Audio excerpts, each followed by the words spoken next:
Hello Universe, sa pangalan po ng ating Panginoong Jesus, binabati ko po kayo ng isang mapayapa, masaya at pinagpalang buhay para po sa ating lahat. This is Fabian at nandito po ako para muling magpahayag ng kabutihan ng Panginoon sa bawat isa sa atin upang maranasan po natin ang mayamang pakikisama ng Espiritu Santo.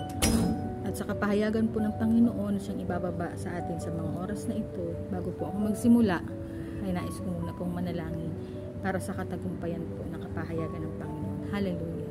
O Panginoon, sa mga oras na ito, pinupurit, pinapasalamatan ka po namin sa iyong dakilang pangalan na ikaw ang Diyos na makapangyarihan, na siyang nagbigay buhay at kalakasan sa bawat isa.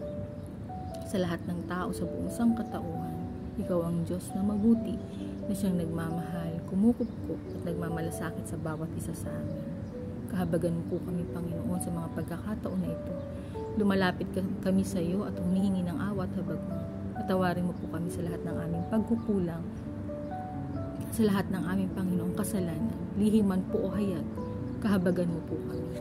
At maraming salamat po, Diyos, sa kabutihan mo, sa bawat isaan, sa dakilang kahabagan, sa kapatawarang ibinibigay mo. Maraming salamat sa panibagong buhay, panibagong pag-asa, panibagong kalakasan, at panibagong kaganapan, panibagong pakikibaka sa araw na ito. Maraming salamat, Panginoon, na hindi ka po nagpapabaya. Tunay ang iyong pangako na hindi mo kami iiwan, hindi kami pababayaan. Maraming salamat po, Diyos, sa mga pagsubok na aming nararanasan, na laging may solusyon na nagmumula sa iyo, dahil ikaw ang Diyos na mabuting nagmamahal at nagmamalasakit sa bawat isa sa amin. Maraming salamat po sa mga biyaya at pagpapalang aming nararanasan, dahil tunay, Panginoon, na hindi ka nagpapabaya. Pagpalain mo, Panginoon, ang kapahayagan mong ito. Ikaw po ang Diyos na maidakila at ang Diyos na maluwalhati at ang Diyos, Panginoon, na mangusap sa bawat isa, sa puso't isip at kaluluwa ng bawat isa. Hipuin mo, Panginoon, sa bawat salitang mamumutawi, O Diyos, sa iyong labi. Pahiran mo, Panginoon, ang iyong banal na langis, ang labi ng iyong abang lingkod. At ikaw po ang Diyos na makita na ang kapangyarihan mo, ang mga buhay mong salita ang magrema sa aming buhay. Ikaw po ang Diyos na madakila, Panginoon, at ang kalooban mo po ang maganap sa mga oras na ito at sa mga darating pa, Panginoong panahon. Pagpalain mo, Panginoon, ang mga makikinig at manunood, na maranasan po nila ang kapangyarihan mo, ang mayamang pakikisama ng Espiritu Santo, ang paghipo sa kanilang buhay. Ang lahat, Panginoon, ng manunood at makikinig ay mararamdaman, Panginoon, ng mainit na pagsama ng kabutihan at kapangyarihan mo sa bawat isa. Pagpalain mo, Panginoon, ang may mga karamdaman, ang may mga kabigatan, ang may mga kapighatian, o mga karanasan, Panginoon, na hindi natin malaman kung ano ang gagawin. Dahil ikaw ang Diyos na pumapayapa at nagbabanayad ng lahat ng bagay sa mundo. Ikaw lamang ang Diyos na dapat mapapurihan at maluwalhati. Hallelujah! Take over, Holy Spirit, sa mga pagkakataon na ito. At inaangkin ko po ang 100% ng kapahayagan mo. Speak up, Jesus, at samahan po ako, O Diyos, ng banal na Espiritu Santo sa mga pagkakataon na ito. Dahil ikaw ang Diyos na mabuti, na siyang matuwid na Diyos, na nagahari sa lupa, sa langit, sa lupa, noon, ngayon, at sa magpahabang panahon, sa pangalan ni Jesus. Amen. Amen. Ang pag-aaralan po natin sa mga oras na ito ay tungkol sa kabalisahan dahil sa kasalanan. At ang topic natin ay may gospel na kukunin sa Mateo 25:14 to 29. Ang sabi sa mensahe ng Panginoon sa Mateo 25:14 to 29, sapagkat tulad sa isang tao na nang paroroon sa ibang lupain, ay tinawag ang kanyang sariling mga alipin at ipinamamahala sa kanila ang kanyang mga pag-aari. At ang isa'y binigyan niya ng 5 talento, ang isa'y 2, at ang isa'y 1. Sa bawat isa'y ayon sa kanyang kaya, at siya yumaon sa kanyang paglalakbay. Ang tumanggap ng 5 talento pagdaka yumaon at ipinangalakal niya ang mga yaon, at siya'y nakinabang ng 5 talento. Sa gayon ding paraan, ang tumanggap ng 2 ay nakinabang ng ibang 2 pa.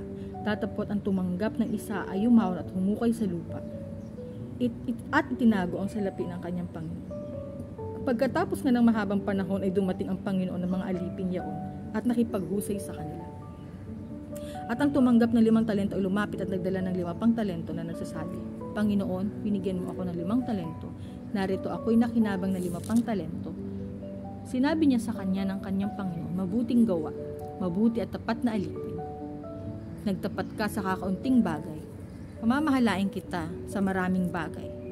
Pumasok ka sa kagalakan ng iyong Panginoon. At lumapit naman ang tumanggap ng 2 talento at sinabi, Panginoon, binigyan mo ako ng 2 talento.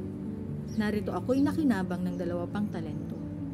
Sinabi sa kanya ng kanyang Panginoon, mabuting gawa, mabuti at tapat na alipin. Nagtapat ka sa kakaunting bagay. Pamamahalain kita sa maraming bagay. Pumasok ka sa kagalakan ng iyong Panginoon.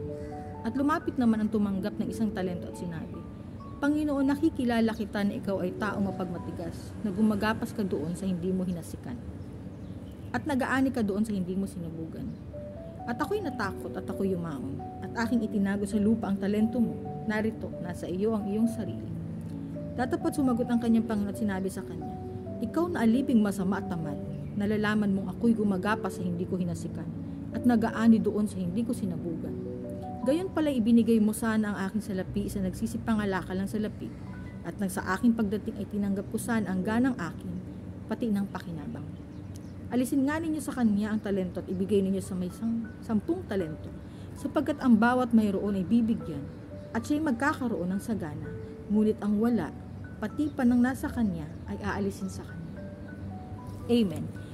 Ito po yung pagninilayan natin, na ang ibig pong sabihin ng mensahe na gustong ipahayag ng Panginoon ay tungkol sa pag-iingat sa kanyang mga ibinigay, sa kanyang mga anak. At ang mensahe po ng Panginoon ay huwag kang matatakot dahil ang Diyos na makapangyarihan ay handa kang tulungan sa lahat ng oras, sa lahat ng panahon, at sa lahat ng pagkakataon. Ang topic po natin ay tungkol sa kabalisahan dahil sa kasalanan. Tayo pong mga tao madalas mabalisa dahil sa mga pinagdadaanan po nating problema. Minsan po nakakalimot na tayo na manalangin na merong Diyos na makapangyarihan na kaya po tayong tulungan. Na merong Diyos na handang tumulong at mahabag sa atin. Na isang lapit lang po natin, gagawa ang Panginoon ng paraan. Gagawa ang Panginoon ng paraan para sa ating buhay na maibigay lamang niya ang ating mga kahilingan. Sinisiyasat po ng Panginoon ang puso ng bawat isa sa atin. Tinitingnan niya ang mabuting intensyon natin kung saan ba natin gagamitin yung mga hinihiling natin. Na naayon ba sa kalooban niya or lilisya po ba tayo o makakagawa ba tayo ng hindi maganda? Lamang tayo humihingi po ng taliwas sa kalooban niya. Subalit kung mabuti po ang ating intensyon, pag tayo po'y nananalangin sa ating Diyos na buhay, ay Kanya po itong ibibigay. Sa atin pong topic, sa kabalisahan dahil sa kasalanan, bakit po ba nararanasan ng tao ang mabalisa? Bakit po ba nababalisa ang tao? Unang-una po, nagkakaroon ng kabalisahan ang tao sa tuwing natatakot. Kapag natatakot po tayo, wala tayong mapuntahan, lalo kung hindi po natin kilala ang Panginoon. Kapag natatakot po tayo, wala, ang isip po natin, corrupted po ng mga kaguluhan. So, ang nararamdaman lang po natin is takot at nababalisa tayo na kung sino-sino pa po yung kailangan nating kontakin, kailangan natin, dahil yan po ang generation natin ngayon, lalo na nasa social media po, uunahin natin palagi ang cellphone, uunahin natin palagi ang mabalisa pag natatakot po tayo kasi takot na po yung puso natin. Subalit ang banal na takot na ibinibigay ng Panginoon ay panawagan po sa bawat isa sa atin na sa kabalisahan na yan, nananawagan po ang Diyos na manalangin po tayo. Ano pa po? Pag may sikreto po tayong kinikim-kim, siyempre, nababalisa po ang tao kapag halimbawa, may sikreto po tayo na hindi natin masabi-sabi. Halimbawa, nakagawa po tayo ng bagay na hindi ka nais-nais, hindi gusto ng espiritu natin. Tumataliwas doon sa kalooban ng Panginoon at kinikim-kim natin sa ating puso, sa ating buhay, yung mga bagay na ang bigat-bigat. Ang bigat-bigat na hindi natin malaman kung anong gagawin natin. Kaya tinatago na lang po natin dahil nahihiya tayong magkwento. At sa nangyayari pong ganun, habang kinikimkim po natin, nababalisa po ang ating isip. Dahil ang ating puso ay hindi rin po malaman na nilalagyan natin siya ng kabigatan. Kasi kinikimkim po natin yung mga bagay na mabibigat. Kaya nagkakaroon po ng kabalisahan sa ating buhay. Ano pa po ang dahilan kung bakit nababalisa ang tao? Kapag po nagsisinungaling, kapag hindi mo siya masabi, yung hindi ka tapat sa ginagawa mo, nagsisinungaling ka, kahit ano pong gawin mo sa sarili mo, kahit matulog ka, nababalisa ka. Bakit? Alam mong may mali sa ginagawa mo, nagsisinungaling ka dahil sinasabi nga po na ang katotohanan ang magpapalaya sa tao. At kapag once nasabi mo po at lumaya ka sa katotohanan, kapag nagsalita ka, nagkakaroon po ng kagaanan. So yung kabalisahan na yun, pumapayapa yung puso at isip natin. Kapag po tayo nakakagawa ng hindi maganda at nagsisinungaling po tayo, ang niloloko po natin ang ating sarili. Hindi po ang kung sino-sinong tao, unang-una ang ating sarili. Kaya nagkakaroon ng kabalisahan sa ating buhay. Ano pa po, kapag ganid, sa sobrang ganid, nakuha na natin ang lahat ng mga bagay na nais natin. Sa sobrang ganid natin na lahat ng gusto natin, lahat ng parang hindi nauubos. Na kapag once na nakuha natin, meron na naman tayong gusto makuha. Nagiging ganid tayo. At kapag sobra-sobra na yung meron tayo, halos ipagdamot na natin. Dahil ang lagi natin sinasabi, ang puso natin na nagiging marumi sa harapan ng Panginoon ay nagkukos po ng kabalisahan. Ang isip po natin ang nakukurap ng kabalisahan na halos hindi na po tayo makatulog. Yan po yung ganid tayo sa pera, ganid tayo sa mga material na bagay. Marami po dyan mga mayayaman na tao na halos hindi rin patulugin, hindi rin mapakali sa buhay. Laging kabalisahan ang nararamdaman. Nakikita lang natin na maganda ang pananamit, maganda ang buhay. Pero ang totoo, ang kalooban ay kulang, patay, walang nararamdaman na kahit na ano. Akala nakakangiti, akala okay na, pero ang totoo, sa ganung kaganida ng tao, sa ganung kalalagayan ng tao, halos hindi na sila patulugin. Halos balisang-balisa ang isip. Halos balisang-balisa. Kasi bakit? Nakagawa ka ng hindi maganda sa kapwa mo at ang ating spirito, ang ating kaluluwa ay naiirita dahil hindi natin nagagampanan ang kalooban ng Panginoon. Ang sabi po sa Filipos 3:19, na ang kanilang kahihinatnan ay ang kapahamakan, na ang kanilang Diyos ay ang tiyan, at ang kanilang kapurihan ay nasa kanilang kahihiyan na nag-iisip ng mga bagay na ukol sa lupa. Ito po yung mga tao na puro lang pansariling kagustuhan, puro lang sa laman, puro lang po sa mga bagay na material na pinag-uukulan ng pansin, na doon na nauubos ang buhay, na doon na po natatapos ang lahat ng gusto sa buhay, na puro na lang po sa paghahangad.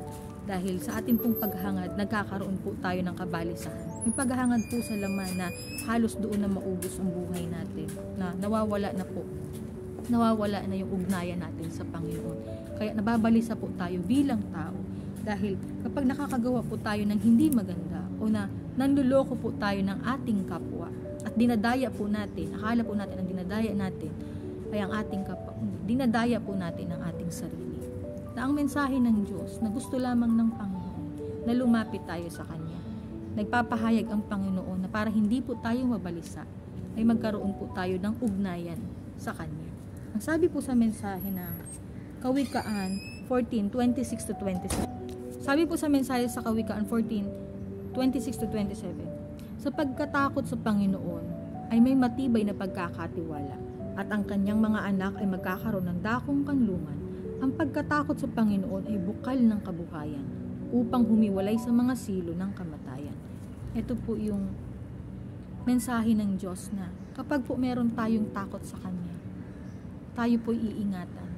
Iingatan tayo sa ating buhay, mawawala po yung mga kabalisahan natin dahil ilalagak natin ang ating tiwala sa ating Panginoon. At kapag po nagtitiwala tayo sa ating Diyos, nagkakaroon po tayo ng maayos na ugnayan at relasyon sa ating Panginoon, na ang Diyos naman pong pinaglilingkuran natin ay pumapayapa, binabanayad ang ating puso, ang ating isip.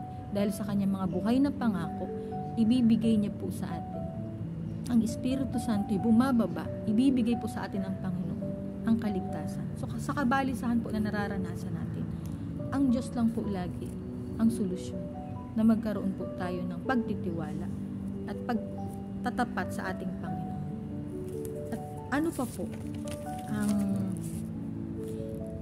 sabi sa topic na ito? Sa kabalisahan dahil po sa kasalanan. Saan daw po ba nauuwi? O ano ang hantungan ng kabalisahan ng tao? Una po, kalungkutan. Nagkakaroon po ng kabalisahan ang tao kapag palagi po tayong malungkot. Yan po yung pumapasok po yung anxiety or depression dyan. Dahil wala na po tayong ibang maisip. Puro kalungkutan na lang. Siyempre kapag nalulungkot po tayo, iyak po tayo ng iyak. Minsan hindi pa po nakakaiyak. Mapalad pa po yung nakakaiyak. Dahil bakit? Dahil minsan iniisip na mahina sila. Kapag iyakin ka daw po, mahina ka. Pero ang totoo, kapag once na ikaw po ay umiyak, ibig sabihin, tinatanggap mo sa sarili mo na hindi mo kaya ang mga bagay-bagay. Hindi mo na kailangan uminom pa ng alak para lang maiyak ka. Hindi mo na kailangan pang ano pang mangyari sa'yo para lang umiyak ka. Kapag po tayo lumalapit sa Panginoon, kusap pong nararamdaman natin ang pagyakap ng Diyos sa atin. Kapag tunay po ang intensyon natin. Kapag nagpapasako po tayo sa Kanyang kapangyarihan. Hindi po tayo makakaramdam ng mga kabalisahan. Kapag ang Diyos na umaalalay at pumapatnubay sa bawat isa sa atin, ay lagi po natin pinapahintulutan na pumasok sa ating buhay. Ano pa po ba ang hantungan ng kabalisahan ng tao? Ano pa po ba? Yun po anxiety at depression. Kapag po nagkaroon tayo ng ganito, ang akala po natin, lagi na lang po tayong magpapagamot, pupunta po tayo sa mental hospital kapag nawawala na ang kabalisahan po kasi ng tao, nauuwi po sa kabaliwan. Dahil bakit? Hindi po kinakaya ng puso. Ang sumbat ng puso, hindi po kinakaya ng isip. Hindi na po kinakaya yung kabigatan dahil hindi po natin kayang harapin yung buhay natin mag-isa. Lalo na kapag tayo nakakulong sa kadiliman, halimbawa madilim ang kwarto, madilim po ang bahay, or tayo lang, solo lang tayo. Bakit po tayo dumadating sa ganung point? Yun po yung tinatawag na reflection. Kailangan po natin mag-reflect para hindi po tayo mabalisa. Mag-reflect po tayo, pero iilan lang po ang nakakagawa ng pagre-reflect o pagninilay sa buhay. Bakit? Takot harapin yung mga nakaraan. Takot harapin, takot tanggapin ang katotohanan na tayo po ay may pagkakamali at kasalanan. At sa kasalanan po, nagkakaroon tayo ng kabalisahan. So malungkot ang buhay, nagkakaroon ng anxiety at depression. Yun pong buhay na walang direksyon, o lugmok na buhay, o empty. Malungkot ang puso, na parang wala kang direksyon, na parang hindi mo alam kung saan ka pupunta, ano yung gagawin mo, na kahit anong gawin mo sa buong maghapon, kahit makuha mo lahat ng bagay na nais mo, kapag halimbawa nababalisa po ang ating puso't isip, yan po ang kinahantungan. Buhay na walang direksyon, ulugmok na buhay, o malungkot na puso, o parang empty ka. Di mo alam kung anong mangyayari sa'yo. So ano po ang sabi ng Panginoon sa mensahe niya? Sa Roma 6:23. Sabi po ng Panginoon sa mensahe sa Roma 6:23, sapagkat ang kabayaran ng kasalanan ay kamatayan, datapwat ang kaloob na walang bayad ng Diyos ay buhay na walang hanggan kay Kristo Jesus na Panginoon natin. Yun po, sa kabalisahan po natin na nararamdaman, ang Diyos lang po ang sagot. Minsan po nagkakaroon pa sa anxiety at depression kapag po humahantong tayo sa ganitong sitwasyon. Lahat po nakakaranas ng ganito. Meron na po nagpapakamatay.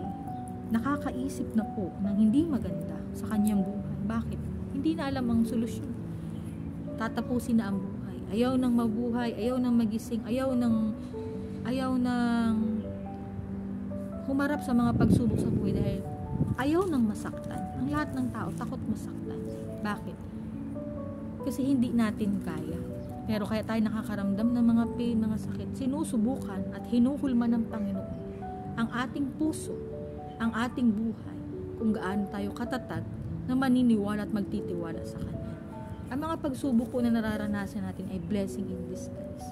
Minsan, diyan po tayo kinakatagpo ng Diyos, hindi lang sa mga biyaya at pagpapala. Minsan, ipagamit din po natin yung buhay natin. At tingnan natin, mag-take advantage po tayo na sa mga pagsubok na nararanasan natin. Kung bakit natin nararanasan yan, may ibig sabihin po yan sa loob niya. May meaning ang lahat ng karanasan natin, ang lahat ng pagsubok, tanungin natin ang Panginoon, ano ang nais mo na iparating sa akin? Ano ang gusto mong sabihin? Nakikinig po ang iyong abang lingkod. So yun po, mangusap din po tayo sa Panginoon. Gusto ng Panginoon na sa kabila po ng kabalisahan natin, sa kabila ng kalungkutan, sa kabila po ng nararanasan natin na pakiramdam natin lugmok ang ating buhay, lumapit po tayo sa ating Panginoon. Dahil ang Diyos hindi po tayo bibiguin, subalit ang tao, sa tao bibiguin po tayo. Kundi sa atin po mga pagsubok na nararanasan, ang unahin po natin ang ating Diyos na siyang ating malalapitan. Dahil hindi po niya tayo iiwanan at hindi rin po niya tayo pababayaan. Ang sabi po sa John 8-12, ang sabi po sa John 8-12, muling ang nagsalita sa kanila si Jesus na sinasabi, ako ang ilaw ng sanlibutan. Ang sumusunod sa akin ay hindi lalakad sa kadiliman, kundi magkakaroon ng ilaw ng kabuhayan. Ang mensahe po ng Panginoon doon pa lang ay meron ng pagkalinga sa atin pong Panginoong Jesus at tinatanggap natin siya sa ating buhay. May kaligtasan po tayong maaasahan. Yung dati pong lugmok, yung dati pong may anxiety at depression, yung malungkot na buhay po natin na walang direksyon, pag ang Panginoong Jesus po ay pinapasok natin at tinanggap natin na siya ang hari, ang siyang personal at tagapagligtas sa bawat isa sa atin, mararamdaman po natin ang mayamang pakikisama ng Espiritu Santo. At ang kaligtasan at ang kaayusan po sa ating buhay ay tunay na gaganapan ng Panginoon. Bagamat akala po natin hindi natin siya nararamdaman kasi Espiritu ng Diyos. Dahil hindi po natin hahawakan, hindi nakikita. Sabi ng Panginoon, mapala daw po ang mga taong naniniwala at nagtitiwala kahit hindi siya nakikita. So sa Panginoong Jesus po, yung kabalisahan po natin ay kaya niyang pawiin. Kaya niyang bigyan ng kulay ang ating buhay, ng direksyon. Bigyan niya po ng kaayusan, kaligtasan at katubusan ng bawat isa sa atin kung siya po'y ating tatanggapin at bibigyan ng pagkakataon na maghari sa ating buhay. Ano pa po? At sino po ang sa kabalisahan po ng dahil sa ating kasalanan? Sino po ang naapektuhan kapag po nababalisa tayo? Sino ang naapektuhan kapag nababalisa ang tao? Wala pong iba. Tayo.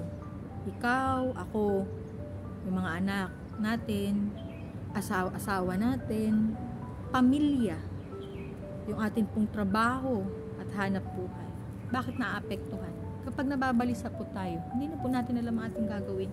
Siyempre, gusto na lang po natin, minsan tayo na nasa mundo, gusto na lang natin, madalas ang tao, gusto nilang uminom ng alak. Dahil nababalisa, hindi alam. Magtatawag na ng mga kumpare, ng mga kumare, magtatawag na ng mga kung sinong gustong tawagin, para lang masatisfy ang puso. Hinahanap natin sa makamundong buhay dito sa ibabaw ng lupa ang kasapatan ng ating puso. Kapag nababalisa po tayo, naapektuhan na po yung buhay natin. Siyempre, nababalisa tayo. Wala tayong ibang maisip. Kapag lasing po tayo, kapag nakainom na tayo, siyempre sa kabalisahan po yun. Dahil hinahanap natin yung kasiyahan, yung kasapatan. Naghahanap tayo ng hindi natin maintindihan. Babalisa tayo sa lahat ng bagay. Pag may problema ka, ang unang-unang mong lalapitan kapag nasa mundo ka. Kapag yun lang po ang naiisip natin, iinom ng alak, magdodroga, magbibisyo, sigarilyo, lahat gagawin. Minsan yung problema sa pamilya, sa asawa, kapag po halimbawa bagong sahod tayo, galing tayo sa trabaho, imbis na unahin natin ang family, lalo na yung mga taong sumasagana dahil walang kasapatan ang puso at isip, nababalisa sa mga bagay-bagay, ang uunahin po yung mga kamunduhan na bagay, mga pita ng laman, mga bababae, magbabayad ng mga taong nakalubog din sa kasalanan, magbabayad ng mga babaeng nagbebenta ng aliw. Hindi po ako nang huhusga sa mga ganong kalagayan. Naiintindihan at nauunawaan ko po ang tao. Subalit, ito pong kapahayagan ng Panginoon ay pinapaunawa sa atin ng Diyos na sa kabalisahan po natin, ito po ay dahil sa kasalanan. At ang sinasabi po dito, naaapektuhan tayo, ang mga anak natin, ang pamilya natin, ang mga asawa natin, ang trabaho natin. Lahat po ito naapektuhan kapag po tayo nababalisa. Bakit? Wala kang kapayapaan sa puso't isip. Hanap ka ng hanap ng mga bagay na magpapasaya sa iyo. Kasi balisang-balisa ka. Kapag naapektuhan po tayo, sino pong sinisira natin? Tayo lang din. Sarili lang natin ang sinisira natin. Nawawala na tayo sa sarili. Yung trabaho natin napapabayaan na natin. Kasi akala natin, sa kakahanap natin ng kaligayahan, sa kabalisahan, doon tayo mapapayapa. Pero pag tapos ka nang uminom ngayong gabi, nahingawan ka na, tapos na ang kalasingan mo, palibago na naman, balik ka na naman sa problema. Ganun na naman, paulit-ulit ang cycle. Bakit? Tinatakasan mo ang problema sa ganung pangyayari. Subalit ang sabi ng Panginoon, sa oras ng kabalisahan ng tao, at sa oras na nasisira ka, sa oras na nakalugmok ka na sa buhay na yan po ang sabi ng Panginoon sa mensahe niya. Sa 1 Corinto 10:13, ang sabi ng Panginoon na lumapit tayo sa Kanya sa tuwing tayo nababalisan. Sa mensahe niya po dito sa 1 Corinto 10:13, nang hindi dumating sa inyo ang anumang tukso, kundi yaong matitiis ng tao, datapwat tapat ang Diyos na hindi niya itutulot na kayo'y tuksohin ang higit sa inyo makakaya, kundi kalakip din ng tukso ay gagawin naman ang paraan ng pag-ilag upang ito'y inyong matiis. Ang sabi ng Panginoon sa pagsubok natin sa buhay, kapag po tayo sa kabalisahan natin, nang tayo po ay dumadaanan ng kaguluhan, kabalisahan sa puso't isip, meron pong Diyos na umaalalay sa bawat isa sa atin. Merong Diyos na handang malapitan. Merong Diyos na naandyan para saluhin po tayo sa lahat ng ating pinagdadaanan. Nandyan ang pangako ng Panginoon. Ang lahat po ng tao ay dumadaan sa pagsubok. Subalit mapalad po ang mga tao na mapanalangin. At ang mga taong nagtitiwala at naglalagak ng tiwala sa ating Diyos na buhay. Dahil ang awat habag ng Panginoon ay Kanyang ibinababa sa mga taong naniniwala at nagtitiwala sa Kanya. At Kanyang ibinibigay at ipinaparanas ang mayamang pakikisama ng Espiritu Santo kapag po ang puso't isip natin ay nakaugnay sa Kanyang kalooban. So yun po, naapektuhan na ang pamilya natin, ang mga anak natin, ang trabaho at hanap buhay natin. At higit sa lahat, tayo po ang naapektuhan ng kabalisahan. At ang kabalisahan na yan ay galing po yan sa kasalanan, sa mga makamundong ginagawa natin, sa mga pita ng laman, sa mga pansariling kagustuhan natin, na akala natin yun ang magsasapat sa ating buhay. At ang sabi po sa Kawikaan 3:5-6, sabi po ng mensahe sa Kawikaan 3:5-6, huwag kang pabayaan ng kaawaan at katotohanan. Itali mo sa palibot ng iyong liit, ikintal mo sa iyong puso, sa gayo'y makakasumpong ka ng lingap at mabuting kaunawaan sa paningin ng Diyos at ng tao. Tumiwala ka sa Panginoon ng buong puso at huwag kang manalig sa iyong sariling kaunawaan. Kilalanin mo siya sa lahat ng iyong mga lakad at Kanyang ituturo ang iyong mga landas. Ito po yung mensahe ng Panginoon na ibigay natin ang buong 100% na pagtitiwala natin sa Kanya. Hindi rin naman po natin masasabi kasi tao lang din po tayo na kasi tunay na nababalisa ang tao lalo sa mga pagsubok. Subalit ang pangako po ng Panginoon na itiwala natin ang ating buhay sa Kanya. Ibigay natin ang pagtitiwala na ang ating buong pagkatao, ang Diyos ang gagawa. Na sa pagising po natin sa umaga, magpasalamat tayo sa buhay na pahiram ng Panginoon. At sa buong maghapon, hilingin natin kung ano ang nais nating mangyari. Nakasama natin ang Diyos. Isama natin ang Panginoon sa ating buhay. Makapangyarihan ang Diyos na kayang magbago ng buhay ng tao.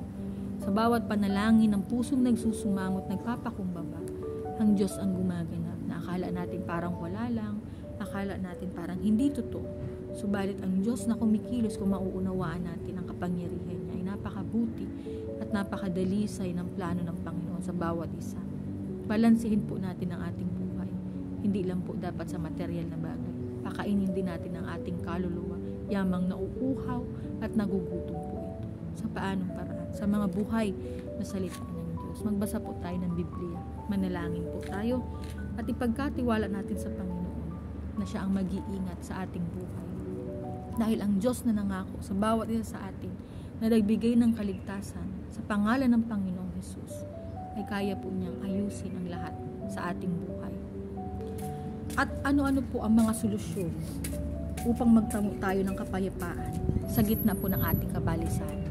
Kasi ang kabalisahan po nararanasan natin ay dahil po sa ating mga kasalanan. So ano po yung mga solusyon na ibinibigay ng buhay sa atin para magtamo po tayo ng kapayapaan dito sa mundong ibabaw? Una po, yung pag-amin po natin sa ating mga pagkakamali o yung pagiging tapat natin sa ating sarili. Pangalawa po, yung pagtanggap natin sa mga naganap sa ating buhay na yung nakaraan na, tanggapin na po natin dahil hindi na natin po maibabalik ang nakaraan. So tanggapin na natin ngayon kung ano yung mga dapat nating tanggapin. Patawarin po natin ang ating sarili. Patawarin natin na wag nating sumbatan na ganito ang nangyari. Minsan nangsisisi po tayo ng ibang tao na tayo rin naman ang may kagagawan kung bakit tayo napapahama, kung bakit po tayo nababalisa. Para po magkaroon tayo ng kapayapaan, aminin po natin sa ating buhay na tayo po'y nagkamali. Tapos tanggapin natin yung sarili natin. Huwag po nating takbuhan. Kasi sino po ang magmamahal sa atin kung ang sarili nga po natin ay hindi natin magusto-gusto? Unahin po nating mahalin ang ating buhay. Dahil kapag minamahal natin ang ating sarili, nakaka-attract po tayo ng mga pagmamahal ng mga hinahanap natin. So yung kapayapaan ng puso't isip, nararanasan po natin. Ano pa po? Huwag po tayo mansisi ng mga nakagawa sa atin ng mga pagkakasala. Huwag natin dahil nga doon, kaya ako nagaganito, kaya siya ganyan. Kalimutan po natin ang nakaraan. Kasi ang nakaraan ay hindi na po babalik kahit kailan. Pagtanggap, pagpapatawad, at pag-amin sa mga nagawang pagkakasala natin sa buhay natin. Yung pag-ibig po na ating sarili. At sa kapwa. Mahalin po natin ang ating sarili. Mahalin natin ang ating kapwa. Katulad ng pag-ibig natin sa Diyos at sa ating sarili. Ang pag-ibig po sa kapwa na, nasabi nga nila, mahalin mo ang kaaway mo. Totoo po yun. Ano po ba ang gagawin natin sa ating kaaway? Kung bubuksan po natin ang ating puso at isip at mauunawaan natin kung bakit sila ganun. Bakit sila ganun nakakagawa ng hindi maganda? Kasi sila man ay nakaranas po sa buhay at sa kabataan nila ng ganun. So nadadala nila sa hinaharap. Dahil yun ang karanasan nila. Naranasan nila sa family nila, sa mga magulang nila, sa generation po. Yung sumpa ng generation na tumutulay at nararamdaman po ng ating buhay ay hindi nabalik ng kapanahon ng mga nakaraang panahon. So ngayong panahon, nararanasan po natin dahil sa sumpa sa nakaraan sa ating mga kanunuan na yun po yung mga kasalanan na minamana natin. Kaya po tayo nagkakaroon ng kabalisahan. So ang bawat isa po sa atin nakakaranas ng kabalisahan ay dahil po yan sa kasalanan. At yung sumpa po ng nakaraan sa ating mga kanunuan na minamana natin, hindi po pera ang minamana natin, kundi kasalanan. Kaya po tayo nababalisa ngayon. At yung inaakala po natin na yung mga kalaban natin, yung mga kaaway natin, kaya siya ganun, kaya sila ganun, dahil po ganun na siya. Hindi po. Minsan minamana po ang kasalanan. Kaya po nagiging ganun kasi hindi kilala ng kanilang henerasyon ng Panginoon. Pero ang sumpa ay binabasag po ng Panginoong Hesus. Ang Diyos po na buhay na pinaglilingkuran natin, na nagbigay ng kaligtasan. Ang sabi po, isa man na naglilingkod sa buong sambahayan, isa man sa buong sambahayan, ang lahat ay iniingatan. Bakit? Nakikita ng Panginoon na sa buong sambahayan na isinumpa ay merong isang tao na magbe-break ng sumpa na yon. At ang paglapit sa Panginoon, yun po ang pagtanggap sa Diyos. At ang pagtanggap natin sa Panginoon ay ang pagbasag naman ng Panginoon sa sumpa sa ating buhay. So inaakala po natin yung mga, lalo na po higit yung mga black sheep, kapag po yan ang nagbago at tinawag ng Panginoon, sa ganung paraan, nakikita po ang malaking pagbabago dahil yung mga karanasan sa mga nakaraang buhay, yung mga karanasan sa mga maruming pamumuhay ng black sheep na ito, kapag po once na yan nagbago at binago, nilinis ng Panginoon, nagkakaroon po yan ng bagong buhay. So ang pagkilala sa kanya ng pamilya ay maruming pagkatao. Ang pagkilala ay black sheep. Pero pag yan pong black sheep na tinatawag na ay tunay na nagbago, makikita ng buong sambahayan at gagayahin siya. Kaya kailangan po consistent, kailangan tuloy-tuloy. Kapag po tayo tinawag ng Panginoon, pinapaglingkod tayo ng Panginoon, naging katanggap-tanggap tayo sa harapan niya, huwag na po tayong pumunta sa kanan o sa kaliwa. Dumiretso po tayo, tumuwid tayo ng daraanan at ipagkatiwala natin sa ating Panginoong Hesus na may gagawin siya. So yun po yung pag-ibig sa kapwa, na inaakala po natin kalaban natin yan. Inaakala po na ano pong gagawin, papatayin, sasaktan mo din. Kapag po gumanti tayo ng kasamaan sa gumawa sa atin ng masama, higit pa po yung ginawa natin sa Kanya. Hayaan po natin ang Diyos ang gumanti para sa atin. Minsan sinasabi, martir ka kasi kaya hindi ka gumagan. Hindi po. Hindi ka po martir. Matapang ang puso mo na tumanggap sa mga sakit na nararamdaman sa mundong ito. Matapang ang puso mo sa pagtanggap ng mga pagsubok. Dahil tinatanggap mong mahina ka. At merong Diyos na makapangyarihang tutulong at sasaklolo sa iyo. Kaya ano pong gagawin natin sa mga kaaway natin? Magiging masama rin tayo katulad nila. Maging kaligtasan din po tayo sa ibang tao. Akayin po natin ang ating kapwa. At akayin ng Panginoon sa pagsisisi. Kapag nakikita po sa atin ang malaking pagbabago, nakikita po sa atin na nagiging huwaran din po tayo sa ating kapwa. Ang pag-ibig natin sa puso, nakakahatak, nakakaakay po ng kapwa. Na gusto rin niyang magbago. Gusto rin niyang maranasan na maging ganun katulad sa iyo. Kaya wag po nating ipagdamot. So wag po nating, yan po ang solusyon para mawala po yung kabalisan at magkaroon tayo ng kapayapaan. Pagmamahal sa kapwa, pag-ibig po natin sa ating sarili, yung pagtanggap po sa buhay natin, kahit sino po tayo, pag-amin sa mga pagkakamali natin, at sa mga nagkasala natin, pagpapatawad. At yun pong pagbukas natin sa ating sarili, sa mga bagong oportunidad. Huwag na po tayo magkaroon ng galit. Alisin po natin yung basura sa ating puso. Yung mga PGH po at galit at hinanakit, alisin po natin. Kasi hanggat nandyan po yan sa ating buhay, puro yan lang po ang ma-attract natin. Dahil galit ako sa mundo, pangit na ako. Habang galit ka, pangit ka, pangit ka. Pero kapag ang puso mo punong-puno ng pag-ibig at pagpapatawad sa kapwa, mararanasan mo ang kapayapaan. Dahil pinapapasok mo ang mga bagong oportunidad sa buhay mo. Wine-welcome mo ang Holy Spirit, wine-welcome mo ang mga bagong opportunity, wine-welcome mo na ang Diyos ang kumilos sa buhay mo. At higit sa lahat, yun pong pananalangin. Pananalangin. Yan po ang papayapa sa ating buhay. Pagkilala sa Panginoon, pagtanggap sa ating Diyos na buhay, sa ating Panginoong Hesukristo. At kapag po tayo nananalangin, nagpupuri po ang ating espiritu. Akala lang po natin parang wala lang. Pero ang totoo, nagpupuri ang ating espiritu sa pananalangin, sa espiritu. Espiritu sa espiritu. Nagpupuri sa espiritu at sa katotohanan. Ano po yung katotohanan? Eto, yung tayo, yung flesh. Paano ka nagpupuri? Magpuri ka sa Panginoon. Kilalanin mo ang Diyos. Umawit ka. Pwede ka magpatugtog ng mga worship song. Pwede kang umawit ng awit sa simbahan, habang kahit wala ka sa simbahan, kahit nasa tahanan ka lang, kahit kung saan kang lugar, purihin mo ang Diyos para yung kabalisahan mo sa puso't isip mo, mapalitan ng kapayapaan. Sa bawat problemang pinagdaraan, pagsubok na pinagdadaanan, nakikilala mo ang Panginoon. Nandun naman siya. Iniingatan niya tayo sa ating kabalisahan. Iniingatan niya tayo na huwag tayong makurap ng mga anxiety at depression. Iniingatan tayo ng Diyos na huwag tayong mabigatan sa mga pagsubok. Mapalad po ang mga taong naniniwala at nagtitiwala sa Panginoon. Mapalad ang tumatanggap sa Panginoong Hesukristo dahil tunay po na ang Panginoong Hesukristo ang kayang magbago sa buhay ng bawat isa sa atin. Inaakala lang po natin na parang wala lang ang lahat ng bagay. Pero ang totoo, ang Diyos na ito, na siyang tumawag po sa atin at nagbigay ng kaligtasan, ay ang Diyos na mabuti. Nakarapat dapat purihin po sa espiritu at sa katotohanan. At kapag po tayo nagpupuri sa Panginoon, nakakaramdam po tayo ng kapayapaan. Yan po ang pinakasolusyon. Manalangin, magpuri sa Panginoon. Pagtanggap, pagpapatawad at pag-amin sa ating mga nagawang pagkakasala. Ang sabi po sa Efeso 5:27, ang sabi po ng mensahe dito sa Efeso 5:27,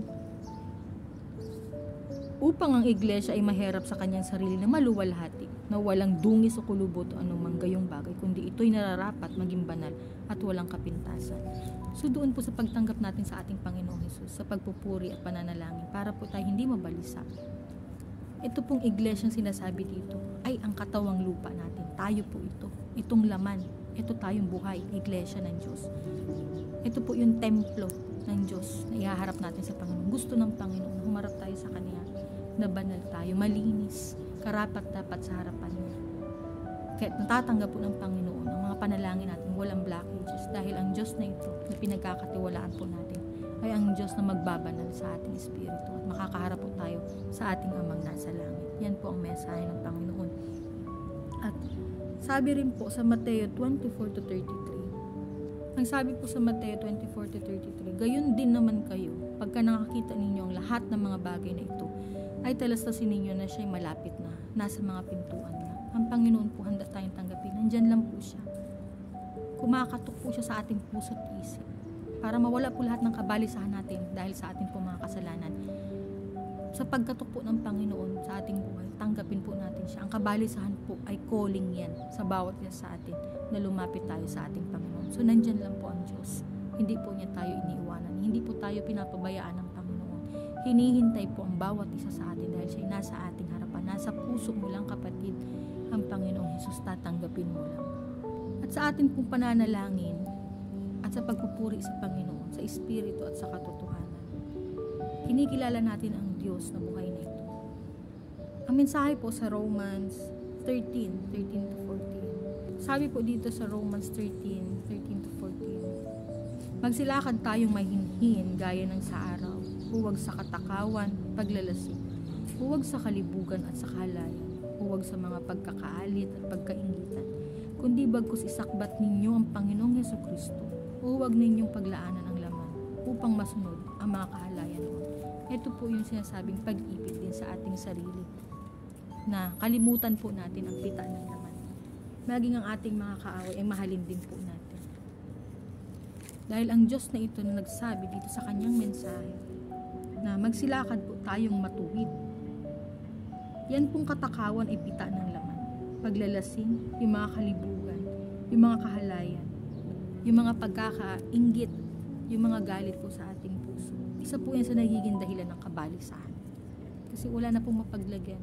Yung lupang katawan natin, yung iglesia natin, ay dinudumihan natin. Kaya nagkakaroon po tayo ng kabalisahan dahil sa kasalanan. Yun po ang kasalanan. Dahil busog ang ating physical na pangangatawan.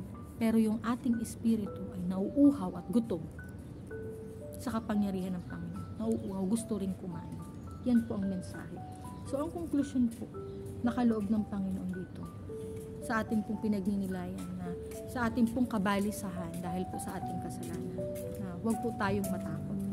Huwag tayong matakot na ibigay ang buong buhay natin sa ating Panginoon, na magtiwala po tayo sa Kanya buong puso, buong isip at buong kaluluwa, na huwag po nating itago na yung mga biyaya at pagpapalang kaloob ng Panginoon na ingatan po natin at ipagkatiwala po natin sa Kanya, na magkaroon po ng pagtitiwala. Yan po ang gusto ng Panginoon. Yan po ang mensahe ng Diyos. Magtiwala tayo sa ating pong mga kasalanan, sa ating mga nagawang pagkukulang sa ating Panginoon, sa mga pagsubok po sa buhay. Bilang tao, mararanasan po natin ang kabalisahan dahil po sa mga liko nating pag-iisip. Dahil hindi po natin kilala ang Diyos. Dahil po tayo'y tao lang at makasalanan. Kailangan po natin ang awa at tabag ng Panginoon. So, ang pinaka-mensahe po ng Panginoon is huwag tayo pong matakot na magtiwala sa Kanya. Na ibigay po natin ang ating buong pagtitiwala, ang buong pagsisikap po natin, na magtiyaga po tayo sa pananalangin, sa paglapit sa Panginoon. Dahil ang Diyos na ito ang siyang gagabay sa atin. Sabi po ng Panginoon sa John 6:35, sabi po ng Panginoon, sa kanila'y sinabi ni Jesus, ako ang tinapay ng kabuhayan. Ang lumalapit sa akin ay hindi magugutom, at ang sumasampalataya sa akin kailanmay hindi mauuhaw. So yun po ang mensahe ng Panginoon. Kapag tayo po'y lumapit sa Kanya, wala na pong kauhawan, walang kagutuman. Bakit? Ano po ang hingi natin sa Panginoon? Kaya po niyang ibigay. So lahat po ng kasalanan natin mapapawi, at ang kabalisahan natin ay mapapalitan po ng kapayapaan. Ano po? Sa mensahe po niya sa John 14:6-7.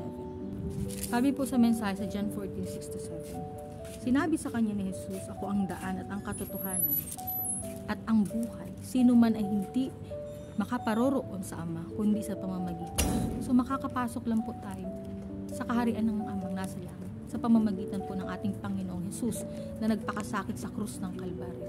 Kaya ang lumalapit sa Panginoong Hesus at tumatawag at kumikilala sa Kanya ay makakapasok po sa kaharian. Tatanggapin po ng Amang nasa langit. Dahil ang Kanyang bugtong na anak na si Hesus na ibinigay dito sa bawat isa sa atin ay naging katubusan na sa pamamagitan ng pangalan ng ating Panginoong Hesus, tayo'y tatanggapin at pagpapalain natin ng ating Amang nasa langit. Kaya ang kabalisahan po natin ay mapapawi dahil ang ating Diyos na tagapagligtas na si Hesus Kristo ay nasa sa atin po. Yan po ang mga pangakong salita ng Panginoon. Ang sabi pa rin po ng Panginoon sa John 3:17. Sabi po ng mensahe sa John 3:17, sapagkat hindi sinugo ng Diyos ang anak sa sanglibutan upang hatulan ang sanlibutan, kundi upang ang sanlibutan ay maligtas sa pamamagitan niya. So napakamakapangyarihan po ng kapahayagan ng Panginoon na ang Kanyang bugtong na anak na si Hesus Kristo na ibinigay sa atin ay siya pong katubusan sa ating buhay, na ang lumalapit po sa ating Panginoong Hesus ay magkakaroon po ng buhay na walang hanggan. Yan po ang pinaka-mensahe ng Panginoon. Ang kaligtasan po natin sa kabalisahan natin dahil sa ating kasalanan, ang pinakasolusyon po ay ang ating Panginoong Hesus. Hanapin po natin siya sa kapanahunan ito, sa buhay natin ito. Tanggapin natin ang ating Panginoong Hesus. Hallelujah. At huwag po tayong matakot dahil meron tayong Diyos na kakampi na naipagtagumpay ang buong sangkatauhan. Sa lahat ng karahasan, sa lahat ng kasamaan, na ipagtagumpay ng ating Diyos na ito, na Diyos na buhay, na makapangyarihan sa lahat, na si Hesus Kristo, na kayang magbago ng buhay ng tao, ang buong sanlibutan. Kaya huwag po tayong matatakot sa mensahe ng Panginoon na magtiwala sa Kanya at ibigay sa Kanya ilagak ang ating puso't isip at kaluluwa at papayapain niya po ito. Aalisin lahat ng kabalisahan at papalitan po ng buhay na ganap at kasiyasiya at ng buhay na walang hanggan na may pangako ang ating Panginoong Hesus. Hallelujah. Maraming salamat po, Panginoon, sa dakilang kahabagan mo, sa katagumpayan ng kapahayagan mo ito.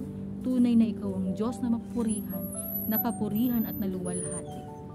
Maraming salamat po, Panginoon, sa kadakilaan mo, sa pagsama mo, sa banal na Espiritu Santo, sa Amang nasa langit. Maraming salamat po. Pagpalain mo po ang lahat ng nanood, ang lahat ng nakinig. Sa tinig mo, Panginoon, ikaw po ang Diyos na sumama sa bawat isa at maging liwanag sa aming buhay at maging kaayusan sa aming buhay.